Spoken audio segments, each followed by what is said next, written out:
देखा हूं। सारे झारखंड में स्टूडेंट के लिए मरना पड़े तो मरने के लिए तैयार, लेकिन अपना कदम को पीछे नहीं हटाना।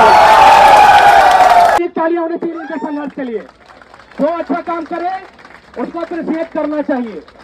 की आवाज ये सिर्फ एक छात्र का आवाज नहीं है, ये आवाज उन लाखों छात्रों की आवाज है जो अपने सपना, अपने करियर किताबों में तलाशते हैं। ये आवाज उनका आवाज है जिनके माता पिता खेत खलिहान में पसीना बहाते हैं, जिनके माता पिता जंगल झाड़ में पसीना बहाते हैं, जिनके माता पिता लेबर का काम करते हैं, खलासी का काम करते हैं, मिस्त्री का काम करते हैं। ये उनका आवाज है। इस आवाज में कई माओ का उम्मीद है। इस आवाज में कई बहनें ऐसे हैं जो बहनें सीमित संसाधन के बावजूद अपना सपना को सीमित नहीं किया है। ये उनका आवाज है। इसीलिए ये बिल्कुल प्योर शुद्ध रूप से ये छात्र आंदोलन है और ये आंदोलन जेपीएससी जेएसएससी अभ्यर्थी नए मंच के बने चले हो रहा है। कोई भी आएंगे यहाँ समर्थन देने आएंगे, तो कोई भी नेतागिरी करने नहीं आएगा।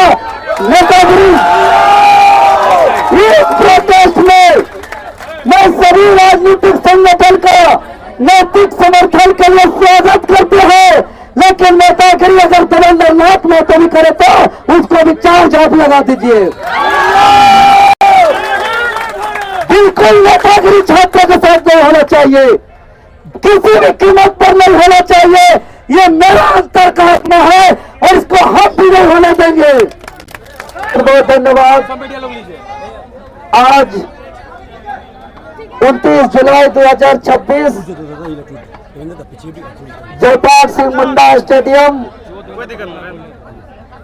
में सत्याग्रह आंदोलन के 5वें दिन आज संविधान मार्च का आह्वान किया गया है और इस मार्च को सफल बनाने के लिए दूर दराज से 24 जिलों से आने वाले पीड़ित जेपीएससी जेएसएससी के अभ्यर्थीगण, झारखंड के युवा जैनजी, सम्मानित शिक्षकगण और जितने भी अभिभावकगण समर्थन दिए हैं, आप सबों को मैं दिल से नमस्कार करता हूं, जोहार करता हूं, जय झारखंड करता हूं। साथियों, 26 साल के झारखंड के इतिहास में अभी तक जेपीएससी और जेएसएससी के द्वारा एक भी परीक्षा निष्पक्ष और पारदर्शिता के साथ नहीं किया गया है। हम लोग कभी जेपीएससी के कार्यालय के समक्ष, कभी जेएसएससी कार्यालय के समक्ष अलग अलग परीक्षा के लिए अलग अलग छात्रों के साथ लड़ाई लड़ते हैं। सीजीएल पर गड़बड़ी होती है तो सिर्फ सीजीएल के छात्र उपस्थित होते हैं। सहायक शिक्षक में धांधली होती है तो सिर्फ सहायक शिक्षक के छात्र होते हैं। अगर सिविल सेवा में धांधली होती है, सिविल सेवा के छात्र होते हैं। अगर एपीओ, एपीपी, एफआरओ किसी भी परीक्षा पर धांधली होती है, शामिल होते हैं। लेकिन हम लोग ने निर्णय लिया तमाम शिक्षक के सहयोग से पूरे 24 जिले, विशेष रूप से हजारीबाग और रांची के छात्रों के सहयोग से हम लोग ने निर्णय लिया है कि अब अलग अलग अभ्यर्थी आज चौधरी जेपीएससी परीक्षा है और जिसमें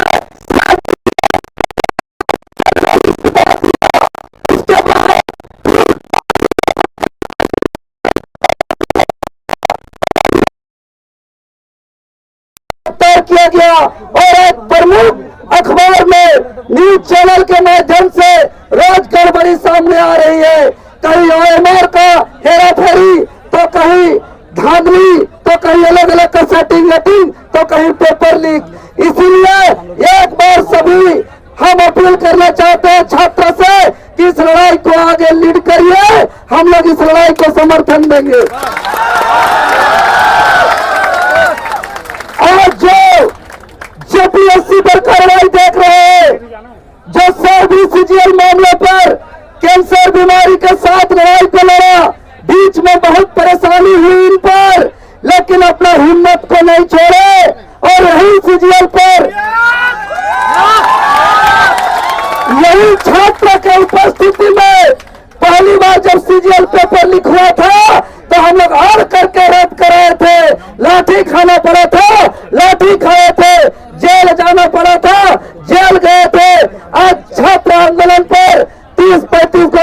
लिए हैं।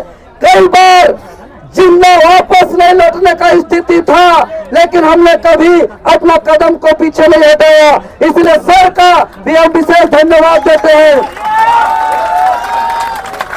लेकिन जो सीजीएल पहली बार जो लड़ाई लड़ करके हम लोग रिजल्ट लिए हैं, इस बार भी आज जबरदस्ती कार्रवाई जो हुई है, सबसे पहले प्रेस कॉन्फ्रेंस के माध्यम से हम लोग इस मामला को उठाए, मुख्यमंत्री महोदय जी से मुलाकात किए, महामहिम रेखपाल जी से मुलाकात किए और कार्रवाई हुई।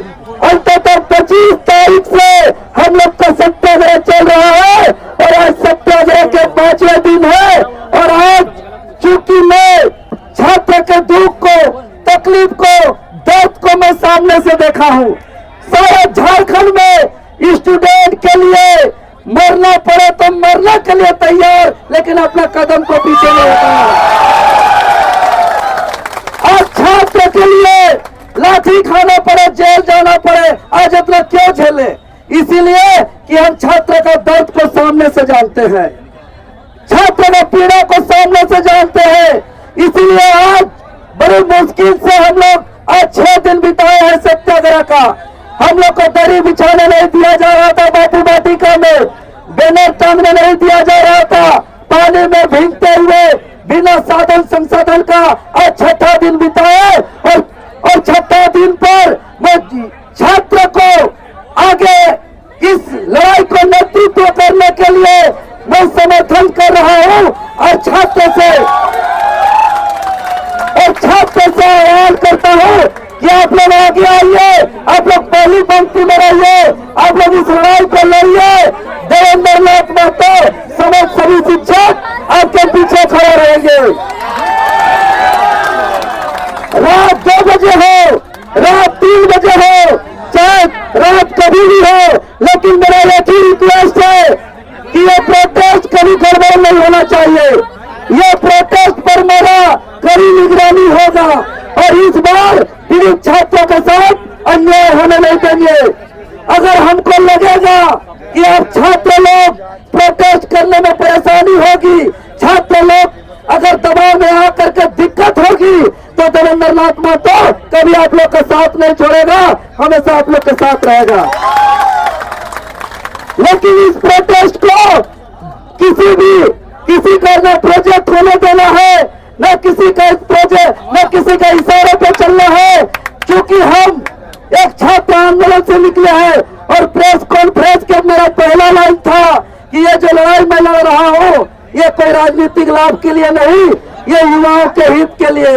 तो रोज चीख करके कहते थे कि ये आवाज, ये सिर्फ एक छात्र का आवाज नहीं है, ये आवाज उन लाखों छात्रों की आवाज है जो अपने सपना, अपने करियर किताबों में तलाशते हैं। ये आवाज उनका आवाज है जिनके माता पिता खेत खलिहान में पसीना बहाते हैं, जिनके माता पिता जंगल झाड़ में पसीना बहाते हैं, जिनके माता पिता लेबर का काम करते हैं, खलासी का काम करते हैं, मिस्त्री का काम करते हैं। ये उनका आवाज है। इस आवाज में कई माओं का उम्मीद है। इस आवाज में कई बहनें ऐसे हैं जो बहनें सीमित संसाधन के बावजूद अपना सपना को सीमित नहीं किया है, ये उनका आवाज है। इसीलिए ये बिल्कुल प्योर शुद्ध रूप से ये छात्र आंदोलन है और ये आंदोलन जेपीएससी, जेएसएससी अभ्यर्थी नए मंच के बने चले हो रहा है। वो भी आएंगे, हाँ समर्थन देने आएंगे, या कोई भी नेतागिरी करने नहीं आएगा। नेतागिरी इस प्रोटेस्ट में मैं सभी राजनीतिक संगठन का नैतिक समर्थन के लिए स्वागत करते हैं, लेकिन नेतागिरी अगर देवेंद्र नाथ महतो भी करे तो उसको भी 4 झाप लगा दीजिए। बिल्कुल नेतागिरी छात्रों के साथ नहीं होना चाहिए, किसी भी कीमत पर नहीं होना चाहिए। ये मेरा अंतर का आत्मा है और इसको हम भी नहीं होने देंगे।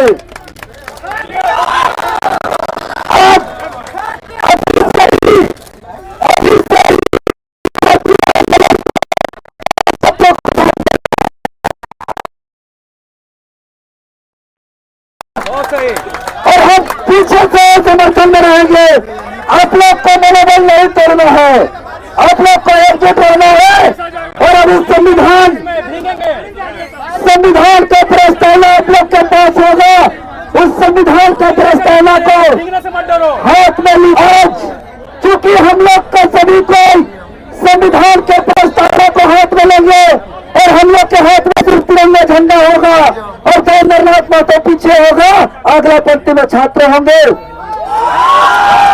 और जो भी राजनीतिक दल से समर्थन में आए हैं, चाहे किसी भी संगठन से आए हैं, उससे मेरा हाथ जोड़ करके निवेदन होगा कि वो छात्र को आगे करेंगे और अभिभावक बनकर के पीछे से मजबूती देने का काम करेंगे। मैं हाथ जोड़ कर निवेदन करता हूं। और हम लोग अलबत्ता का जाएंगे और अलबत्ता का चौक जाकर के संविधान की प्रस्तावना करेंगे, वाचन करेंगे, राष्ट्रगान करेंगे और ये सरकार को बताने का काम करेंगे कि ये छात्र विरोधी सरकार, युवा विरोधी सरकार, जेपीएससी जेएसएससी को रिफॉर्म करिए, जेपीएससी जेएसएससी में भ्रष्टाचार को खत्म करिए और जेपीएससी जेएसएससी पर अगर रिफॉर्म नहीं कर सकते हो और जेपीएससी जेएसएससी का अधिकारी सुधीर गुप्ता, शिल्पा गुप्ता, अभय सिंह और खेलते पर ईडी का कार्रवाई होना चाहिए।